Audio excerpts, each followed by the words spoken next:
Sveiki, šiandien lankomės objekte numeris 8 ir noriu papasakoti istoriją apie Normandijos išsilaipinimą. Esame viename iš 5 paplūdimių, Omaha paplūdimyje, kur beveik prieš 80 metų sąjungininkai panaudodami tiek desantinės, tiek laivus, tiek lėktuvus, tiek kitą karinę techniką čia išsilaipino, taip pat darydami antrąjį frontą ir taip realiai pradedami keisti antrojo pasaulinio karo istoriją. Jie išsilaipino ne tik čia, iš viso yra 5 paplūdimiai. Būtent šitas yra Omaha paplūdimys, kuriame realiai buvo didžiausias pasipriešinimas ir jis pareikalavo daugiausiai aukų.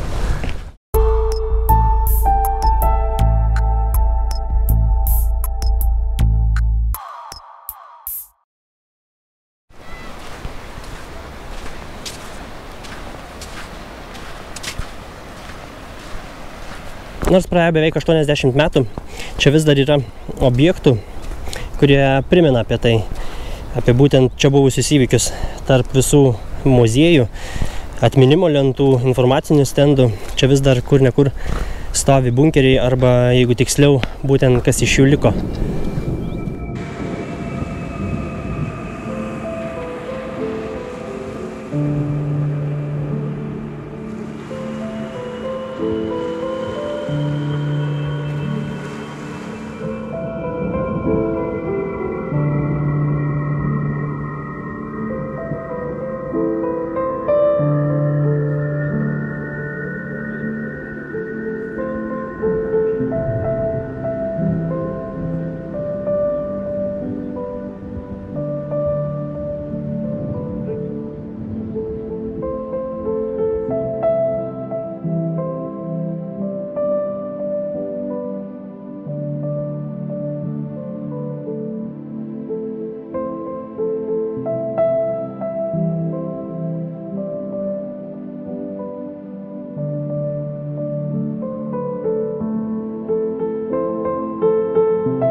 ...1944 metų birželio 6 diena daugumai žmonių buvo tik įprastas antradienis.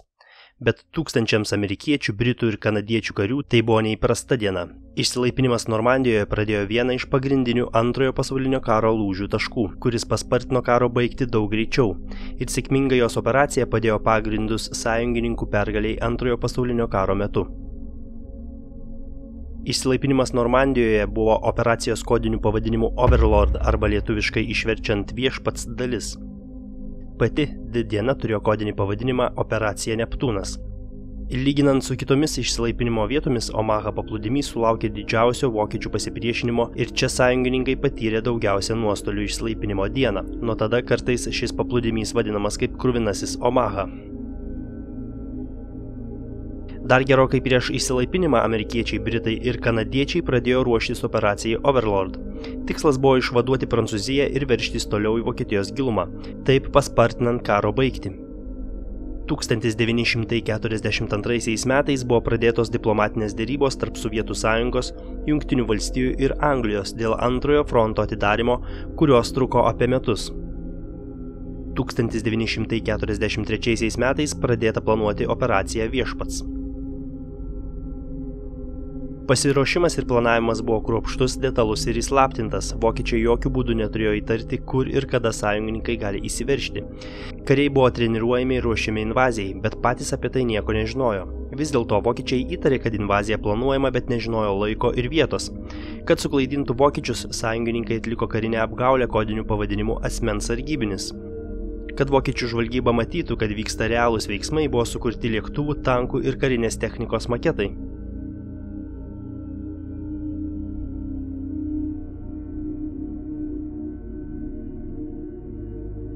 Radijo ryšių skleidžiami apgaulingi signalai, imituojantis pratybas, paruošti netikri dokumentai ir taip toliau. Sąjungininkai norėjo suplanuoti nusileidimą prieš Pataušą, artėjant potviniui. Pilnatis pagerintų kliūčių matomumą paplūdimyje ir sutrumpintų laiką, kurį kariai turėtų būti atvirame lauke. Taigi vos kelios dienos per mėnesį buvo tinkamos išsilaipinimui.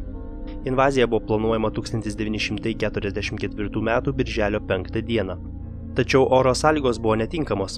Dėl stipraus vėjo ir smarkios jūros buvo neįmanoma paleisti desantinius laivus, o žemi debesis neleistų lėktuvams rasti savo taikinių. Taigi invazija buvo atidėta 24 valandoms. Dar vienas atidėjimas būtų reiškęs operacijos nukelimą mažiausiai porai savaičių. O tai reikštų, kad būtų reikėję atšaukti karius ir laivus jau galinčius kirsti Lamanšo sąsiaurį ir būtų padidinta tikimybė, kad invazijos planai būtų išaiškinti. Normandijos regionų pakrančių ruožas buvo padalintas į 5 sektorius – Kalavijo, Juno, Aukso, Omahos ir Jutos paplūdimius. Prieš invaziją buvo mėginama subombarduoti svarbiausius vokiečių įtvirtinimus, kad palengvintų įsiveržimą, bet dėl blogų oro sąlygų taikinius buvo sunku matyti, bombos nukrisdavo ne ten, kur reikėdavo. 1944 m. birželio 6 dieną operacija prasidėjo. Kelios valandos dar prieš išsilaipinant sąjungininkams daugiau kaip 13 000 oro desanto karių nusileido Jutos paplūdimio užnugaryje. 6 valandos 30 minučių pirmoji karių banga pasiekė Omahos paplūdimį ir invazija prasidėjo. Išsilaipinimas Normandijoje buvo didžiausias pasaulio istorijoje jūrų desantas. Daugiau kaip 130 000 amerikiečių, britų ir kanadiečių išsilaipino birželio 6 dieną. Palaikomi beveik 7 000 įvairių tipo karo ir transporto laivų. Vis dėlto, nors pirmąją dieną sąjungininkams pavyko įsitvirtinti savo pozicijas, jiems nepavyko pasiekti ne vieno tos dienos numatyto tikslo. Carentanas, Saint-Lô ir Boe liko vokiečių rankose. Pirmąją dieną buvo sujungti tik 2 paplūdimiai – Juno ir Gold, o visi 5 paplūdimiai buvo sujungti tik birželio 12 dieną. Tačiau operacija įgavo pagrindą, kurį sąjungininkai per ateinančius mėnesius palaipsniui išplėtė. Apskaičiuota, kad vokiečių aukų skaičius dieną siekė nuo 4 iki 9 000 karių. Per pirmasias 24 valandas sąjungininkai neteko arba buvo sužeista daugiau kaip 9 000 vyrų. Išsilaipinimas Normandijoje iš esmės laikomas sėkmingu Hitlerio režimo pabaigos pradžia. Hitleris, numanydamas, kad sąjungininkai gali veržtis jo valdomas teritorijas, pastatė pakrantės gynybos ir įtvirtinimų sistemą, kuri turėjo apsaugoti nuo sąjungininkų invazijos iš Jungtinės karalystės. Šie įtvirtinimai buvo pavadinti Atlanto siena ir ėjo pagal visą Prancūzijos ir Norvegijos pakrantę. Hitleris įsakė statyti įtvirtinimus 1942 metais pagal Führerio direktyvą numeris 40. Jį statyti buvo pakviesta daugiau nei 500 000 prancūzų darbininkų. Siena buvo dažnai minima nacių propagandoje, kurios dydis ir stiprumas paprastai buvo perdėti. Įtvirtinimai apėmė pakrantės ginklus, baterijas, minosvaidžius ir artileriją.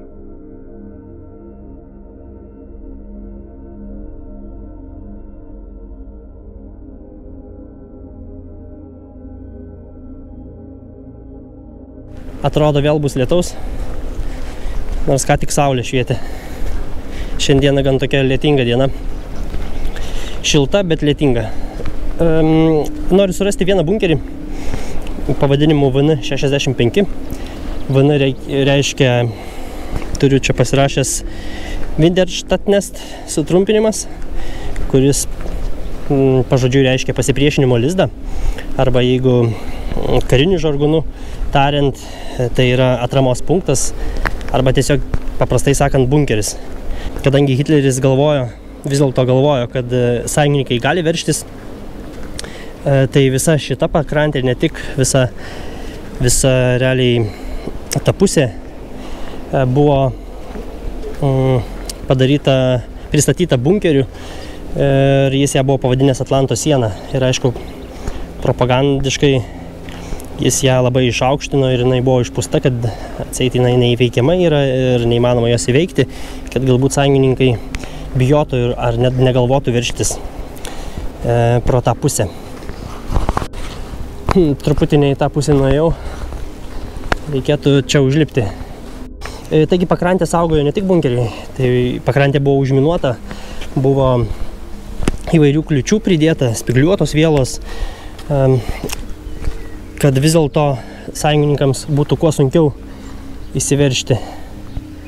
Atrodo, vėl net čia nuėjau, reikėtų kažkur truputį kitur eiti. Taigi, priėjome šį bunkerį ir šis bunkeris iš kitų išsiskiria tuo, kad tai yra pirmasis bunkeris, kurį sąjungininkai užėmė Omaha paplūdimyje, būtent šitame sektoriuje. Ir jis turėjo 50 mm prieštankinį pabūklą, kurį vokiečiai naudodavo ir tankuose. Ir jis šaudė į ten toliau esantį kelią, kuris neleido sąjungininkams toliau veržtis. Todėl jiems tai buvo gan svarbus taškas, kad neutralizuotų jį, kad sąjungininkai galėtų toliau eiti į priekį.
Taigi, vienas iš seržantų vardu Hymanas Hasas pataikė į šį pabūklą iš savo ginklo ir kai pabūklas nebešaudė, amerikiečiai apsupo šį bunkerį ir tada apie 20 vokiečių, kurie buvo viduje, pasidavė ir taip šis bunkeris buvo užimtas. Šis bunkeris tą dieną tapo sąjungininkų vadavietė, amerikiečių vadavietė ir pro šį bunkerį praėjo 1000 kareivių.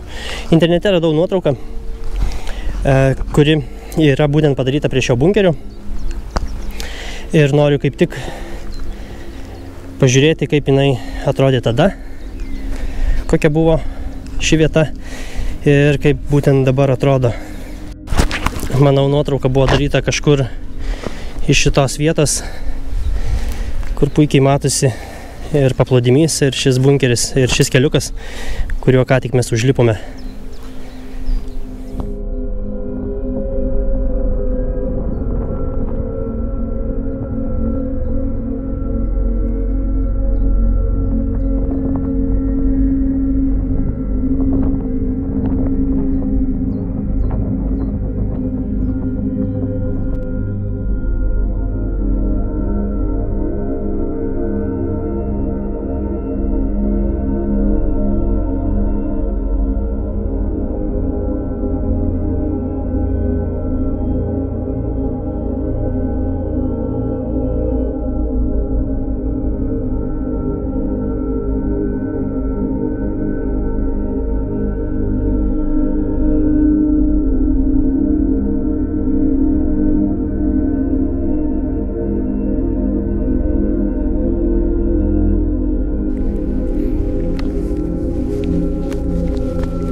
Tai tiek šiam kartui ir iki kitų kartų.